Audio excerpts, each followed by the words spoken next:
નમસ્કાર મિત્રો, હું મોહન ગઢવી ગુજરાતી દુનિયા યુટ્યુબ ચેનલમાં ફરી એકવાર આપ સૌ મિત્રોનો હાર્દિક સ્વાગત કરું છું। મિત્રો, કોણ હશે ભારતનો સૌથી છેલ્લો અને અખંડ ભારતનો સૌથી પહેલો રાજા? કોના હાથમાં હશે અખંડ ભારતની કમાન? નરેન્દ્ર મોદી કે પછી યોગી આદિત્યનાથ? કેવી હાલાતોમાં યોગી સંભાળશે દેશની કમાન? કેવી રીતે બનશે ભારત ફરીવાર અખંડ ભારત? શું ખરેખર પાકિસ્તાનના નામો નિશાન આ દુનિયામાંથી ભૂસાવાના છે?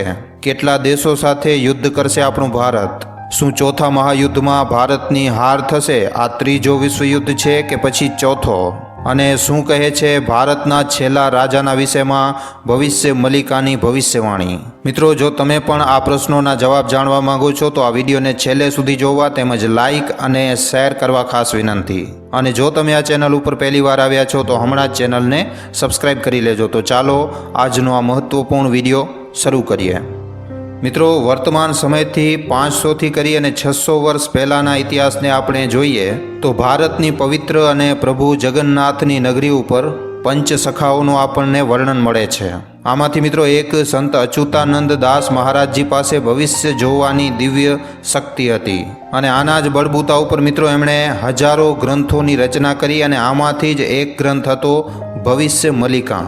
મિત્રો, આ કોઈ સાધારણ પુસ્તક નથી, પણ હજી સુધી ઇન્દિરા ગાંધીથી લઈ અને કોરોના મહામારી સુધી, ગાંધીજીથી લઈને પાકિસ્તાન અને પછી કોહિનૂર હીરા સુધીની એટલી ભવિષ્યવાણીઓ લખેલી છે જે બધી સાચી પડી। એટલા માટે ભવિષ્ય મલિકામાં ચોથા મહાયુદ્ધ, યોગી આદિત્યનાથના સૌથી છેલ્લા અને અખંડ ભારતના સૌથી પહેલા નેતા અને ભારતની વિશ્વ શક્તિ બનવાની ભવિષ્યવાણી આ દિવસો દરમિયાન ખૂબ જ મોટા પાયે વાયરલ થઈ રહી છે। હિન્દુ અને મજબૂત નેતાના રૂપમાં આજે ભારતના પ્રધાનમંત્રી નરેન્દ્ર મોદીનું વર્ચસ્વ આખી દુનિયાભરમાં છે। નરેન્દ્ર મોદીજીની લોકપ્રિયતા કોઈનાથી સંતાયેલી નથી, પણ મિત્રો એ વાતમાં પણ કોઈ શંકા નથી કે ઉત્તર પ્રદેશના મુખ્યમંત્રી યોગી આદિત્યનાથ હિન્દુત્વના મામલામાં પ્રધાનમંત્રી નરેન્દ્ર મોદીથી પણ આગળ છે। એ ના તો ખાલી એક ઉત્તર પ્રદેશના મુખ્યમંત્રી છે, પણ એ એક સંત યોગી અને એક યોગી પુરુષ છે। આ જ કારણ છે કે ના તો ખાલી મહાઅનુભવીઓ પણ ભવિષ્ય મલિકાનું પણ એમ જ માનવું છે કે આવાવાળા સમયમાં ભારતના સૌથી છેલ્લા રાજા યોગી આદિત્યનાથ જ હશે। હવે મિત્રો, છેલ્લા રાજા શું કામ, કેવી રીતે? તો આનો જવાબ જાણવા માટે આ વિડીયો સાથે અંત સુધી બન્યા રહેજો। મિત્રો, 24 ફેબ્રુઆરી 2022નો દિવસ તો તમને બધાને યાદ જ હશે, જ્યારે રશિયા અને યુક્રેનની વચ્ચે ઘમાસાણ યુદ્ધ ચાલુ થયો અને મિત્રો એક એવી જંગની શરૂઆત થઈ જે હજી સુધી પણ શાંત નથી થઈ અને થશે પણ નહીં। ભવિષ્ય મલિકાના અનુસાર આ જ મિત્રો ચોથા વિશ્વયુદ્ધનો આઘાત છે। મિત્રો, ચોથો વિશ્વયુદ્ધ અસલમાં એ જ છે જેને આપણે બધા થર્ડ વર્લ્ડ વોરના નામથી ઓળખીએ છીએ, ત્રીજો વિશ્વયુદ્ધ કહીએ છીએ। મિત્રો, સનાતન ધર્મ અને ભવિષ્ય મલિકાના અનુસાર દેવાસુર મહાસંગ્રામને પહેલો મહાયુદ્ધ માનવામાં આવે છે, જે દેવતાઓ અને અસુરોની વચ્ચે લડવામાં આવ્યું હતું। એના પછી ભગવાન શ્રી રામ અને રાવણની વચ્ચે લડવામાં આવેલા રામાયણના યુદ્ધને બીજો મહાયુદ્ધ કહેવામાં આવ્યું છે। ત્યાં જ કૌરવો અને પાંડવોની વચ્ચે થયેલા મહાભારતના યુદ્ધને ત્રીજો મહાયુદ્ધ માનવામાં આવ્યું છે। અને મિત્રો, હિન્દુ માન્યતાઓ અનુસાર તમે જેને થર્ડ વર્લ્ડ વોર કહી રહ્યા છો, ત્રીજો વિશ્વયુદ્ધ કહી રહ્યા છો, એ અસલમાં ચોથો વિશ્વયુદ્ધ છે। અસલમાં આ મિત્રો ચોથો મહાયુદ્ધ થવાનો છે। ભવિષ્ય મલિકાના અનુસાર 17 જાન્યુઆરી વર્ષ 2023 મતલબ કે જ્યારે શનિ કુંભ રાશિમાં હતો ત્યારથી જ આ યુદ્ધ ચાલુ થઈ ગયો છે। આ યુદ્ધ મિત્રો 6 વર્ષ અને 6 મહિના સુધી ચાલવાની ભવિષ્યવાણી પણ કરવામાં આવી છે। પણ મિત્રો, આ યુદ્ધમાં ભારત 5 વર્ષ અને 5 મહિના સુધી સામેલ નહીં થાય, પણ મિત્રો 29 માર્ચ 2025થી કરી અને 23 ફેબ્રુઆરી 2028 સુધી, જ્યારે શનિ ક્યારેક માર્ગી અને ક્યારેક વક્રી થઈ અને મીન રાશિમાં રહેશે, ત્યારે આપણો ભારત આ યુદ્ધમાં સામેલ થશે। એના પછી મિત્રો પૂરેપૂરા 13 મહિનાઓ સુધી ભારત આ મહાયુદ્ધનો હિસ્સો રહેશે। આ દરમિયાન મિત્રો સંપૂર્ણ ભારતમાં હાહાકાર મચી જશે, ચારે બાજુ મોતનો મંજર અને આખા ભારત દેશમાં રાડો રાડ ફાટી નીકળશે। કારણ કે મિત્રો આ એ સમય હશે જ્યારે ભારત એકલો જ 13 દેશો સાથે યુદ્ધ કરશે। મિત્રો, આ મહાયુદ્ધમાં એકદમ કંગાલ થઈ ચૂકેલો પાકિસ્તાન, કૂટનીતિઓનો બાદશાહ ચીન અને એના સિવાયના અન્ય 11 મુસ્લિમ દેશો ભારત ઉપર આક્રમણ એક સાથે કરશે અને આ બધા મુસ્લિમ દેશોની સામે ભારત એકલો યુદ્ધ કરશે. આ યુદ્ધનો મિત્રો મુખ્ય કારણ હશે ભારત દેશમાંથી સનાતન ધર્મને ભૂંસી નાખવું અને ભારતને એકદમ બરબાદ કરી અને ગઝવાએ હિન્દ કરવું. પાકિસ્તાન અને ચાઇનાની સાથે અન્ય 11 મુસ્લિમ દેશો મળીને ભારતને ઘેરી લેશે. આ દરમિયાન મિત્રો ભારતમાં બમના ગોળા, મિસાઇલ અને પરમાણુ બમોની વરસાદ કરવામાં આવશે અને મિત્રો પછી દુનિયાનો કોઈ પણ દેશ, પછી ભલે ભારતનો સૌથી સારો મિત્ર દેશ રશિયા પણ શું કામ ન હોય, ભારતનો સાથ કોઈ પણ નહીં આપે. આવી સ્થિતિમાં મિત્રો ભારત એકલો જ ચાઇના સહિત આ 13 દેશોનો સામનો કરશે. પણ ભવિષ્યવાણીના અનુસાર અંતે મિત્રો જીત ભારતની જ થશે. પાકિસ્તાનનો નામો નિશાન હંમેશા માટે આ દુનિયાના નકશામાંથી ભૂસાઈ જશે. પાકિસ્તાન પોતાની કમજોરી અને ચાઇનાની કૂટનીતિના ચાલતા એકદમ રાખ બની જશે અને ફરી એકવાર પાકિસ્તાન હંમેશા માટે ભારત દેશનો હિસ્સો બની જશે. ખાલી પાકિસ્તાન જ નહીં પણ બીજા અન્ય દેશો પણ જેમ કે ભૂટાન અને અફઘાનિસ્તાન જેવા દેશો પણ ભારતનો હિસ્સો બની જશે.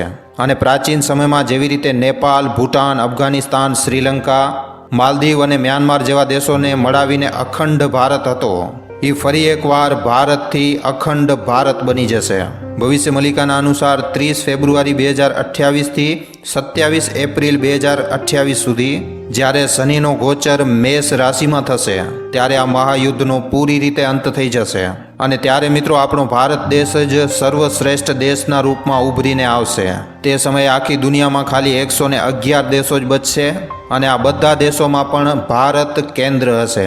ભગવાન કલ્કી અખંડ ભારતમાં લોકતંત્રથી પણ ઉચ્ચ શાસનની સ્થાપના કરશે અને અયોધ્યા સમેત મા કાળીના મંદિર અને અન્ય બધા હિન્દુ મંદિર જે યુદ્ધમાં ક્ષતિગ્રસ્ત થયા હશે, ભગવાન કલ્કી બધા મંદિરોનો પુનઃનિર્માણ કરાવશે.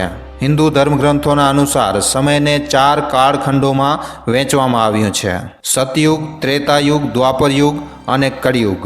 વર્તમાનમાં આપણે કળિયુગમાં જીવન જીવી રહ્યા છીએ અને આનો અંત પણ હવે નજીક છે, કારણ કે મિત્રો આ યુગ પરિવર્તનના સમયમાંથી પસાર થઈ રહ્યો છે અને આ કળિયુગના અંતનો કારણ હશે આ જ ચોથો મહાયુદ્ધ. અને ભારત ઉપર વર્ષ 2028થી કરી અને 2029ના સમયમાં હુમલો થશે ત્યારે ભારતમાં થોડાક સમય માટે મિલિટરી શાસન લગાડવું પડશે અને આ મહાયુદ્ધ પછી અખંડ ભારતની સ્થાપના થતાં જ ભારત ના તો ખાલી વિશ્વગુરુ બનશે પણ આ આખી દુનિયા માટે આધ્યાત્મનો કેન્દ્ર પણ બનશે અને આવી રીતે આપણો ભારત દુનિયાનો સૌથી વધારે તાકાતવર દેશ હશે. અને ભવિષ્ય મલિકાના અનુસાર મિત્રો આ તાકાતવર દેશના અંતિમ રાજા એક યોગી પુરુષ હશે. ભવિષ્ય મલિકાના અનુસાર ઓડિશામાં પુરીના છેલ્લા રાજા ગજપતિ મહારાજ હશે અને તે જ સમયકાળ ભારતના છેલ્લા રાજા મતલબ કે પ્રધાનમંત્રીનો પણ હશે. ભારતનો છેલ્લો રાજા મતલબ કે પ્રધાનમંત્રી એક યોગી પુરુષ હશે અને એની કોઈ પણ સંતાન નહીં હોય. વર્તમાનમાં ઓડિશાના મહારાજ ગજપતિ મહારાજ જ છે અને આ હિસાબે ભારતના છેલ્લા રાજાનો પણ સમય આવી ચૂક્યો છે. મતલબ કે દેશના પ્રધાનમંત્રી નરેન્દ્ર મોદી પણ ભારતના અંતિમ રાજા હશે. પણ મિત્રો અહીંયા ભવિષ્ય મલિકાના અનુસાર PM મોદીની જગ્યાએ યોગી આદિત્યનાથ અહીંયા ભારતના છેલ્લા રાજા હશે, કારણ કે 2029ના અંત સુધી જો આપણો ભારત દેશ અખંડ ભારત બની જાય છે તો પછી ભારતના પહેલા રાજા પણ યોગી આદિત્યનાથ જ હશે. આનો સૌથી પહેલો તો કારણ છે પ્રધાનમંત્રી નરેન્દ્ર મોદીજીની ઉંમર. આ વાતમાં તો મિત્રો કોઈ પણ જાતની કોઈ શંકા નથી કે 2024માં ફરી એકવાર નરેન્દ્ર મોદી જ ભારતના પ્રધાનમંત્રી બનવાના છે. પણ મિત્રો એ વાત પણ સત્ય છે કે 2024ની ચૂંટણી જીત્યા પછી PM નરેન્દ્ર મોદીની ઉંમર 78 વર્ષની થઈ જશે. હવે કારણ કે PM મોદી એક વિદ્વાન વ્યક્તિ છે તો જરૂરી પોતાની સત્તા એક અનુભવી અને એક નાની ઉંમરના યુવાના હાથમાં આપશે અને એવામાં મિત્રો PM નરેન્દ્ર મોદી પછી પ્રધાનમંત્રીની ખુરશીનો દાવેદાર યોગી આદિત્યનાથને જ માનવામાં આવી રહ્યું છે, કારણ કે એ ના તો ખાલી એક સિદ્ધ યોગી પુરુષ છે પણ એકદમ ધડાધડ ફેસલા લેવાવાળા એક નીડર મુખ્યમંત્રી પણ છે. PM નરેન્દ્ર મોદીએ જ્યાં 50 સાલની ઉંમરમાં રાજનીતિમાં સફળતા મેળવી હતી ત્યાં જ 50 વર્ષ સુધી યોગી આદિત્યનાથ 4 વાર સાંસદ અને 2 વાર ઉત્તર પ્રદેશ જેવા રાજ્યના મુખ્યમંત્રી બની ચૂક્યા છે. પણ હા મિત્રો, ભવિષ્યવાણીના અનુસાર ના તો પ્રધાનમંત્રી નરેન્દ્ર મોદીજીની કોઈ સંતાન છે અને ના તો યોગી આદિત્યનાથજીની કોઈ સંતાન છે, પણ અખંડ ભારતના છેલ્લા રાજાના રૂપમાં હાલમાં વર્તમાન સમયમાં આપણે પીએમ નરેન્દ્ર મોદીને ન રાખી શકીએ, કારણ કે હજી હમણાં અખંડ ભારત નથી. કારણ કે યોગ હોય કે ધર્મ જ્ઞાન, હિન્દુત્વની ભાવના હોય કે પછી સનાતન ધર્મ ઉપર વિશ્વાસ હોય, હિન્દુત્વના બધા જ મામલાઓમાં યોગી આદિત્યનાથ પીએમ નરેન્દ્ર મોદીથી ઓછા નથી. અને આ ભવિષ્યવાણીના અનુસાર મિત્રો, આ ભવિષ્યવાણીમાં યોગી આદિત્યનાથજીનું એકદમ સાફ સાફ નામ મતલબ કે યોગી પણ જોવા મળે છે. એટલા માટે જાણકારો પણ એમ માને છે કે નરેન્દ્ર મોદી પછી જો કોઈ ભારત દેશને સંભાળી શકે છે તો એ યોગી આદિત્યનાથ જ છે. અને એટલું જ નહીં, ભવિષ્ય મલિકાના અનુસાર વર્ષ 2028થી 2029 સુધી જ્યારે ભારત ચોથા મહાયુદ્ધનો હિસ્સો બનશે ત્યારે દેશના રાજા મતલબ કે પ્રધાનમંત્રીની ખુરશી લગભગ યોગી આદિત્યનાથના જ હાથોમાં હશે. કારણ કે કિસ્મતથી મિત્રો 2028 સુધી પીએમ નરેન્દ્ર મોદી 78 વર્ષના થશે અને એવું બની શકે કે એ પોતાની રીતે જ યોગી આદિત્યનાથને આ દેશની કમાન આપી દે. અને એટલા માટે મિત્રો ક્યાંક ને ક્યાંક એકદમ 100% ભવિષ્ય મલિકાની આ ભવિષ્યવાણી એકદમ સાચી થતી નજર આવી રહી છે. પણ મિત્રો, આ વિષયમાં તમારા વિચાર શું છે? કોણ હશે અખંડ ભારતનો અંતિમ રાજા? તમારા આના ઉપર શું વિચાર છે અમને નીચે કમેન્ટ સેક્શનમાં લખીને જણાવવા ખાસ વિનંતી. જો આ વિડીયો તમને પસંદ આવી છે તો વિડીયોને લાઇક કરજો અને જેટલો બની શકે એટલો વધારેમાં વધારે શેર કરજો તમારા મિત્રો સાથે, પરિજનો સાથે, વોટ્સઅપ ઉપર, ફેસબુક ઉપર, યુટ્યુબ ઉપર જેટલો બની શકે વધારેમાં વધારે આ વિડીયોને શેર જરૂર કરજો. તો આજના વિડીયોમાં આટલું જ. હવે આપણે મળીશું ફરીવાર એક નવા વિડીયો સાથે. ધન્યવાદ. મિત્રો, તમારા માટે એક સારા વિષય ઉપર વિડીયો બનાવવામાં અમને ઘણો જ સમય લાગી જાય છે. માટે આ વિડીયોના બદલે અમે તમારા પાસેથી એક લાઇક અને એક શેરની આશા જરૂર રાખીએ છીએ. કારણ કે તમારી એક લાઇક અને એક શેર અમને આવા જ જાણકારીસભર વિડીયો બનાવવાની પ્રેરણા આપે છે. માટે જો આ વિડીયો તમને પસંદ આવ્યો હોય તો આ વિડીયોને લાઇક કરીને તમારા મિત્રો અને પરિજનો સાથે શેર કરવા ખાસ વિનંતી. અને જો તમે અમારા ગુજરાતી દુનિયા નામના યુટ્યુબ ચેનલ ઉપર પહેલીવાર આવ્યા છો તો હમણાં જ આ ચેનલને સબસ્ક્રાઇબ કરી લેજો. સબસ્ક્રાઇબ કર્યા બાદ બાજુમાં જે બેલ આઇકન જે ઘંટડીનું નિશાન આવે એને દબાવી નાખજો, જેનાથી અમારા દરેક વિડીયોની જાણકારી તમને નોટિફિકેશનના માધ્યમથી મળતી રહે. આખો વિડીયો જોવા બદલ આભાર. હવે આપણે મળીશું એક આવા જ નવા જાણકારીસભર વિડીયોમાં. ધન્યવાદ.